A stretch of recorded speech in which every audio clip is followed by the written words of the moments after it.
पूज्य श्री परमहंस शिरोमणि श्री रामकृष्ण देव जी। उपासक, वाद विवाद मत करो। जिस प्रकार तुम अपने इष्ट देव को, अपने धर्म को दृढ़ विश्वास के साथ पकड़े हुए हो और महान मानते हो, ऐसे ही कोई दूसरे धर्म का उपासक अपने इष्ट देव को और अपने धर्म को महान मानता है। इसलिए तुम अपने धर्म को महान करके दूसरे को नीचा दिखाने वाला वाद विवाद मत करो। कितना सुलझा हुआ स्वरूप महापुरुषों का। केवल वाद विवाद से तुम अपने धर्म और इष्ट देव को खो दोगे। दूसरे धर्म की निंदा करके, दूसरे के इष्ट देव की अवहेलना करके तुम अपने इष्ट देव और धर्म को खो दोगे, क्योंकि परमात्मा एक है और वही सब धर्मों का धर्म गुरु है, वही सब धर्मों का इष्ट है। परमहंस शिरोमणि श्री रामकृष्ण देव जी के वचन। किसी की निंदा अवहेलना नहीं करनी। एक बार एक महात्मा किसी नगर में से होकर जा रहे थे। संयोग वशात एक दुष्ट आदमी सामने से आया। तब पूछा, महात्मा जी किसने मारा आपको? बोले, जिसने सेवा की उसी ने मारा है। जिसने सेवा की? वो कहा, महाराज आप तो मूर्छित थे, हम लोगों ने तो सेवा की है। बोले, बस जिसने सेवा की उसी ने मारा, दूसरा नहीं मार सकता। महात्मा जी ने कहा, जिसने मुझे पीटा वही सेवा कर रहा है, जो सेवा कर रहे हैं इन्होंने ही पीटा है। वो तो बड़े घबरा गए कि महात्मा पागल है क्या। तब उनके शिष्य ने जब सुना तो आए वहां दौड़कर। लोगों ने कहा, आपके गुरुजी पागल है क्या? तो बोले, नहीं, आप नहीं समझ पा रहे। जिस परमात्मा ने वो रूप रख करके पीटा, उसी परमात्मा ने आप लोगों को प्रेरित करके आप लोगों के रूप में सेवा की। हमारे चेष्टा एक एक वचन अमृत है। अगर ये धारण कर लोगे तो आपका भजन बचेगा और पचेगा और बढ़ेगा। एक किसान खेत में दिन भर पानी भरता रहा। जब सायंकाल हुआ तो उसमें पानी एक चुल्लू भी नहीं टिका। वो बहुत परेशान हो गया। मेड़ ज्यों की त्यों सब ठीक थी।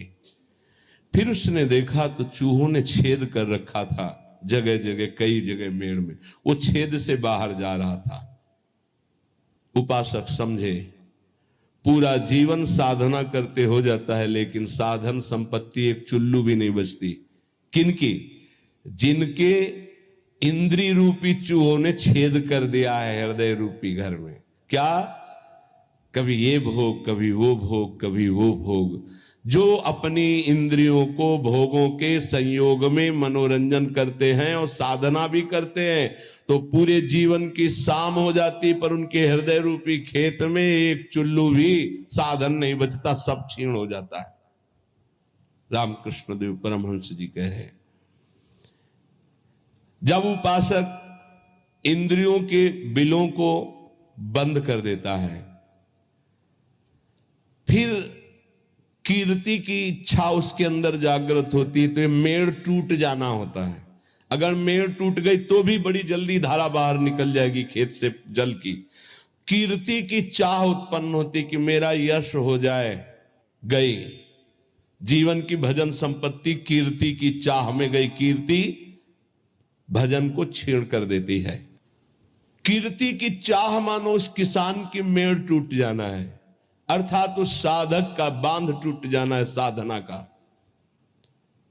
अब उसके आगे उपाधियां लगनी शुरू हो जाती हैं। ये बड़ा उपद्रव है उपाधियां। सरकार, भगवान, अवतार, न जाने क्या क्या। ये बिल्कुल नहीं स्वीकार करना चाहिए, बिल्कुल स्वीकार नहीं। सरक जाओगे सरकार कहलाने से। बहुत माया विचित्र है, बहुत विचित्र, बहुत सावधान। ये महापुरुषों की बातें हैं। अब साधक की जहां कीर्ति रूपी मेड़ टूटी, बंधी, घाव हो गया वहां से। ये बालू का बांध है। ईश्वर की जितनी आराधना चिंतन सब गया। वो अपनी कीर्ति का स्मरण करके वो भूलना शुरू हो गया। प्रभु का अहंकार जो मिटाना था वो फिर बढ़कर वैसे ही तैयार हो गया। इसीलिए जन्म भर उपासक को सावधान रहना चाहिए, ना इंद्रियों की विलासता और ना कीर्ति और ना किसी तरह की सिद्धि की वृत्ति। सिद्धि भी बहुत बाधक होती है, भगवत प्राप्ति में बहुत बाधक। मन की बात जान, दुनिया का सब एक से एक अलग अलग क्षेत्र सामने का, एकाग्र दृष्टि से देख के संकल्प कर हिल नहीं सकता एक कदम। जैसा चाहे जितना हो उसकी आज्ञा का पालन करेगा ही करेगा। ऐसी बहुत सी, वे तो गुरुजनों की कृपा से इन खाइयों को नांगा जाता है। बिल्कुल दैन्य, बिल्कुल दैन्य। भरी सभा में नीच पुरुष द्वारा पिट जाने पर भी किसी भी तरह का कोई भी भागवतिक प्रभाव न प्रकट करना, साधारण आदमी की तरह शांत एकदम, ये असाधारण क्षमता होती है। क्यों सह जाए? सामने वाला जब इतना कर रहा, भगवान ने हमको तेज दिया, बल दिया है, क्यों सह जाए? बोले एक भाई अपने मुखौटे को लगाकर सिंह का और अपने घर में गया तो घर वाले एकदम भयभीत हो गए, लेकिन उसकी बहन ने उसको मुखौटा लगाते हुए देखा था।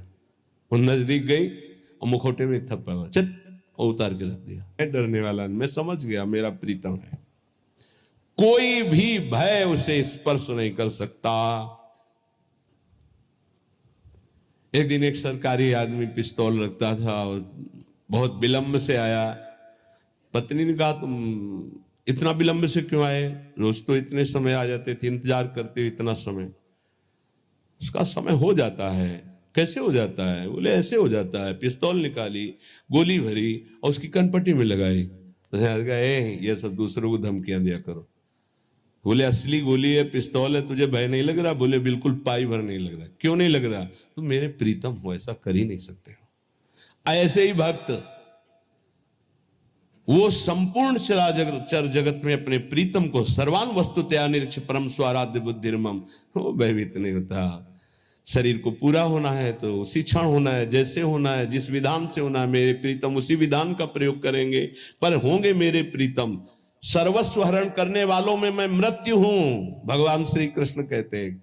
अब हमारे पास और कौन रह गया? मृत्यु रूप में भी तो प्रीतम ही आएंगे, और कौन आएगा? इसलिए जो सर्वत्र मुखौटे से हट करके दर्शन करता है, ये मुखौटे किनके हैं? बनावटी है। इनमें जो है वो है कौन? मेरा प्यारा, सर्वान वस्तुतया। क्रूरापि पापिनो, जो क्रूर हैं, पापी हैं, वो मुखौटा केवल ऐसा है, अंदर उनके परमात्मा बैठा है। हमें मुखौटा नहीं देखना, हमें अंदर। रामकृष्ण परमहंस देव जी की वाणी, वो कह रहे हैं उस उपासक को कभी भय नहीं होता, कभी घबराहट नहीं होती, कभी डर नहीं होता, कभी अशांति नहीं होती, कभी दुख नहीं होता, जो सर्वत्र मुखौटे से अलग देखता है। इन मुखौटे से अंदर एकमात्र परमात्मा। कोई स्त्री का मुखौटा, कोई पुरुष का, कोई महात्मा का, कोई दुरात्मा का, कोई मूर्ख का, कोई विद्वान का, पर है अंदर एक ही परम तत्व। पानी और बुलबुला कोई अलग चीज नहीं है। बुलबुला पानी में ही उठता है, पानी में ही तैरता है और पानी में ही फूट कर पानी बन जाता है। कभी भी ये नहीं सोचना चाहिए कि इतने लोगों का उद्धार कैसे हो जाएगा, इतने लोगों का कल्याण कैसे हो जाएगा, बहुत लोग जुड़े हैं, कैसे कल्याण? तो बोले ईश्वरीय शक्ति इंजन है, और वो शांत, वो गुरुजन डिब्बे के समान है।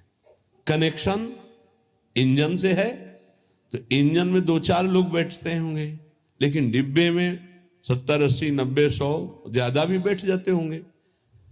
जनरल में तो ज्यादा ही बैठ जाते, कुछ बैठे, कुछ खड़े, कुछ पूरा सब, और सब वहीं पहुंचेंगे जहां इंजन पहुंचेगा। बिना टिकट के होंगे तो 2-4 थप्पड़ लगेंगे, थोड़ा टैक्स लग जाएगा, पहुंचेंगे वहीं। नहीं, बीच में अगर हो गया तो फिर उतारे भी जा सकते, उपद्रव होने पर, टिकट ना होने पर, पैसा ना होने पर उतार। इसीलिए राधा राधा पैसा इकट्ठा कर लो, परम धन राधा नाम आधार। अगर जल्दी जल्दी में टिकट नहीं खरीद पाए हो तो थोड़ा ज्यादा लगेगा, पर राधा राधा राधा राधा पहुंच वहीं जाओगे। बात हमारी मान लेना। टिकट क्या है? निकुंज की ये जो मंत्र है, आचार्य संबंध है, आचार्य शरणागत ये टिकट है। और जनरल में क्या है, राधा राधा राधा राधा राधा राधा, जैसे सब जप रहे हैं। तो बैठ सब गए हैं गाड़ी में, बीच में तुम्हारी चेकिंग होगी, चेकिंग भी होगी। बोले जल्दी में खरीद तो नहीं पाए, लेकिन एक राधा नाम की कीमत में पूरा त्रिभुवन बिक जाएगा। वो जो जांच करने वाले हैं वो कौन है, श्री जी के पार्षद ही हैं। पोड़ शुरू कर देता है, लेकिन जब महावत अंकुश पर अंकुश प्रहार करता है तो घुटने के बल हाथी हो जाता है। ऐसे ही ये मन मत वाला हाथी है, जिसने इसको स्वच्छंद छोड़ दिया है ये सब तोड़ फोड़ कर देगा, धर्म विरुद्ध आचरण करेगा। महावत है उपासक, हाथी है मन और अंकुश है ज्ञान।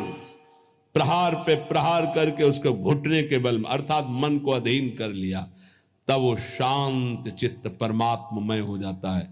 मन ही भगवान का स्वरूप बन जाता है। इंद्रियाणाम मनश्चास्मि, पर पहले अंकुश की मार देनी पड़ेगी, छोड़ना नहीं। इसको छोड़ दिया तो तोड़फोड़ मचा देगा। मत वाला ये हाथी है मन, किसी के अंकुश से, केवल ज्ञानांकुश, जो नाम मंत्र मिला खूब जपो, इसी से मानो तुम्हारे अंकुश की धार तीक्ष्ण होगी, इसी से तुम्हारा मन बस में होगा, दूसरा कोई उपाय नहीं। कल एक साधक प्रश्न कर रहे थे एकांतिक में, मैं जानता हूं ये नहीं करना चाहिए फिर भी करता हूं, क्यों?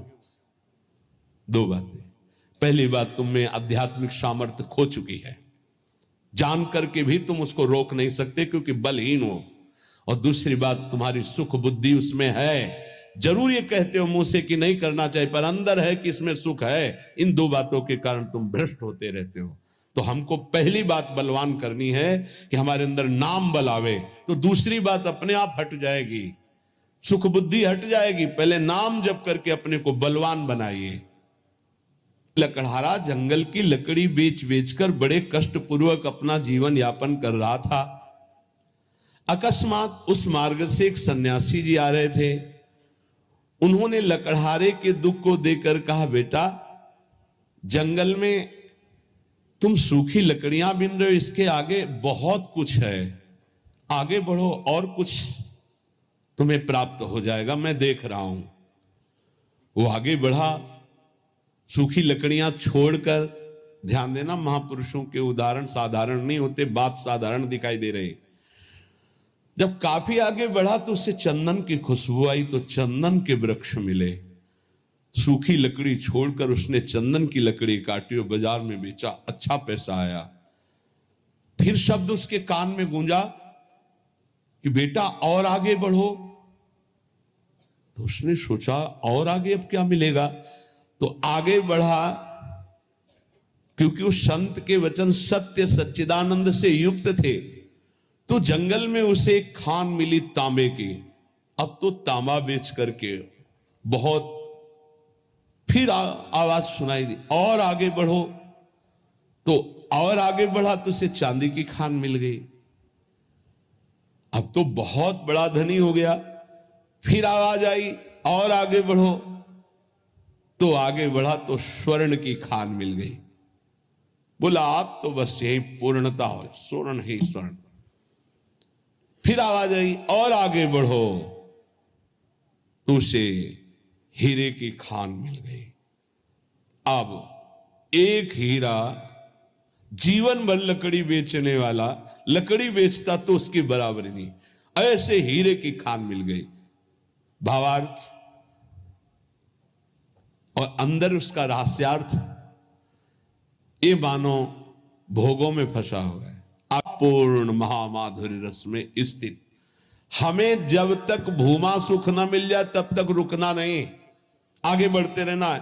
अल्प सुखों का भोक्ता भूमा सुख का अधिकारी नहीं होता। यदि संत की बात मानकर लकड़ी बेचना काम बंद न करता तो आगे नहीं बढ़ पाता। आवाज आती रही आगे बढ़, तो फिर चंदन, फिर आगे बढ़ा तांबा, फिर आगे बढ़ा चांदी, फिर सोना, फिर हीरा, अर्थात एक से एक दिव्यताएं, ज्ञान की सुंदर भूमिकाएं, भक्ति की सुंदर दिव्य भूमिकाएं, इनको क्रॉस करते थे। अल्प सुख साधना का मिले उसी में तृप्त हो गया, वो महान सुख को नहीं प्राप्त कर सकता। श्री रामकृष्ण परमहंस जी कहते हैं, लकड़हारे की तरह छोटी सी साधना के सुख को पाकर तृप्ति का अनुभव मत करो। ज्ञान का समुद्र लहरा रहा है आध्यात्मिक क्षेत्र में, और उस ज्ञान के परम धनी बनकर स्वयं भगवत स्वरूप हो जाओगे। देखो, एक छोटे पौधे की रक्षा उसके चारों ओर घेरा बना करके की जाती है। जब भक्ति का छोटा अंकुर निकले तो कुसंग रूपी, बुरी संगति रूपी बकरी से बचना। बकरी का चरा हुआ छोटा पौधा किनगा बहुत ही मुश्किल देता है, क्योंकि डंठल भर रह जाता है, वैसे चुन लेती है। बहुत जोर से प्रभाव पड़ता है दुर्जनों का। भगवान का भरोसा और विघ्न अपने आप नष्ट हो जाते हैं, पर बड़े भयानक प्रलोभन, बड़े भयावह दृश्य संसार के ऐसे उपस्थित होते। तो कह रहे कि ये तुम्हारे पास भेजे जाएंगे, भगवान से प्रेरित होकर भेजे जाएंगे। वो भेजेंगे। अब क्या भूमिका है? अब क्या भूमिका है? देखो, पत्थर चाहे सैकड़ों वर्ष पानी में पड़ा रहे, पर उसमें अग्नि उत्पादक शक्ति नष्ट नहीं होती। घर्षण करोगे पत्थर को तो अग्नि प्रकट कर देगा। ऐसे ही भक्त जब अपने हृदय में भगवत चिंतन की रगड़ करता है, तो अनंत जन्मों से हम विषय रूपी पानी में पड़े रहे, लेकिन हमारे अंदर दिव्य शक्ति है, हम उसे जागृत कर सकते हैं। रामकृष्ण परमहंस जी कह रहे हैं, रामकृष्ण परमहंस जी कह रहे, पर वो नादान, एक हाथ में पानी निकलने वाला था, छोड़ दिया, दूसरी जगह कुआं खोदा, फिर छोड़ दिया, फिर तीसरी जगह कुआं खोदा, पूरा जीवन कुआं खोदने में लगा दिया, पानी नहीं पी पाया। समझ पाए? ऐसे उपासक है ये संप्रदाय, वो मार्ग, लेकिन पानी नहीं पी पाया चुल्लू भर। अगर एक ही ढंग से खोदता तो बस एक हाथ बाद स्रोत खुलने वाला था। एक गुरु, एक ग्रंथ, एक पंथ, एक मंत्र, एक संत, एक कंत, सांगो पांग उपासना पकड़ लो, निकल जाए। हम जिस नाम, जिस मंत्र, जिस गुरुदेव का आश्रय लो, प्रेम भाव वाली परिवर्तन की बात अलग है कि हम प्रेम मार्ग में आगे बढ़ते चले जा रहे हैं, दास से शांत, सख्य, वात्सल्य, वो बात अलग है। लेकिन ऐसे भाव रखकर कि इससे तो काम नहीं बना, अगला खोदते हैं कुआं, फिर वहां भी काम नहीं बनेगा, ऐसे भटकते रहोगे। बहुत महापुरुषों के वचनों को बहुत समझना चाहिए। ईश्वर पूर्ण है, निर्भर रहने से उसका अनुभव होता है। क्या साधना बताई? निर्भर रहना, निर्भर प्रेम मगन हनुमान। निर्भरता दो प्रकार की, एक बताई बंदर के बच्चे की, एक बताई बिल्ली के बच्चे की। जैसे बंदरिया को जब छलांग लगानी होती तो ऐसे बच्चे को करती, 1 सेकंड में बच्चा समझ जाता है, कस के बाल पकड़ लेता है और छलांग मारी, निकल। अगर बच्चा छोड़े तो खुद गिरे, पकड़ना बच्चे को होगा। निर्भर शब्द का मतलब पूर्ण रूप से अपने आराध्य देव पर ही आश्रित रहना। जिसका एक बार ये निर्भर भाव हो जाता है, उसकी पूर्ण संभाल उसका इष्ट करने लगता है। ए पूरी मस्ती, पूर्ण संभाल उसकी इष्ट करता है। कर तुम, अकर तुम, अन्यथा कर तुम। बिल्कुल बिल्ली के बच्चा बन के रहो, म्याऊ बोल रहा है, आगे कुछ ज्यादा चतुरता करोगे ना तो उनकी कृपा का तुम अनुभव नहीं कर पाओगे। अगर बिल्कुल ऐसे जो प्यारो करे, निर्भर प्रेम मगन हनुमान। बात समझो, निर्भरता, पूर्ण भरोसा। पर यह बहुत कठिन है, अहंकार देवता निर्भर नहीं होने देते। ईश्वर पूर्ण निर्भय रहने वाले को ही अनुभव में आता है। निर्भर, आवश्यकता के पहले व्यवस्था, यह निर्भरता प्रभु के चरणारविंद की। बहुतों ने नाम सुना है अमृत का, लेकिन देखा किसने है? ऐसे ही बहुतों ने ईश्वर का उपदेश शुरू कर दिया है, लेकिन अनुभव किया है क्या? परमहंस गुरुदेव बोल रहे हैं, ये धर्म उपदेशकों में कितनों ने धर्म ग्रंथ पढ़कर उपदेश देना शुरू किया, लेकिन देखा है ईश्वर को? बहुतों ने अमृत का नाम सुना है, अमृत की चर्चा की, लेकिन अमृत देखा है क्या? इसलिए उपदेश के पहले उपासक को अपने हृदय में इस प्रेमानंद, परमात्मानंद, भगवदानंद, ज्ञानानंद, विज्ञानानंद, अखंडानंद जिससे संबोधन करो, पहले इसको चखो, देखो, फिर बोलो। यहां क्या होता है? सुना, पढ़ा, बोला नहीं, पहले चखो, खुद भगवदानंद में डूबो। इसलिए नवयोगेश्वरों में श्री प्रबुद्ध जी कहते हैं, महाराज प्रबुद्ध जी, जो वेदों का पारगामी विद्वान, शाब्द ब्रह्म का और पर ब्रह्म का अनुभूत, उसके वचन से हमारा परम कल्याण होगा, ऐसे गुरुदेव का वर्ण करे जो ब्रह्मानुभूति से युक्त और शाब्द ब्रह्म शास्त्रों के परम ज्ञाता हो। लोहा जब तक तपाया जाता है तब तक लाल रहता है, लेकिन जब बाहर निकाल दिया जाता है तो लालिमा खत्म हो जाती, काला पड़ जाता है। यही दशा मन की है। जब सत्संग में होता है तो इसको लगता है कि अब सब ठीक हो गया, और जहां सत्संग से बाहर हुआ तो फिर काला पड़ गया, वही गंदी बातें, वही गंदा चिंतन। देखो इतनी देर से बैठे हो, किसका चिंतन खराब हुआ? धार्मिक विचार, सद्गुण, सद्भावनाएं सत्संग में अपने आप प्रकट होती। जैसे लोहे को आग में डाल दो तो लोहे का गुण आग खत्म और आग का गुण लोहे में होगा, लोहा लाल हो जाएगा। ऐसे ही जब हम सत्संग में बैठते हैं तो सत्संग का प्रभाव पड़ता है। लेकिन अगर उसका मनन नहीं करते, आचरण में नहीं उतारते, तो बाहर निकलते ही काला हो जाएगा। लोहे को बाहर निकाल के रखो, लालिमा खत्म, काला हो जाएगा, पपड़ी पड़ जाएगी। ऐसे ही जब हम सत्संग सुनकर आचरण में नहीं उतारते, नाम जप नहीं करते, धर्माचरण नहीं करते, तो सत्संग में तो सद्भाव आते, लेकिन बाहर होते फिर वही कालिमा, वही दुर्वासनाएं, वही। तो लगता है यार सत्संग से कोई लाभ नहीं हुआ। सत्संग से वर्तमान में जो लाभ हुआ है, इसको आगे बढ़ाने के लिए आपको सत्संग की बात माननी होगी, महापुरुषों की बातों के अनुसार चलना होगा।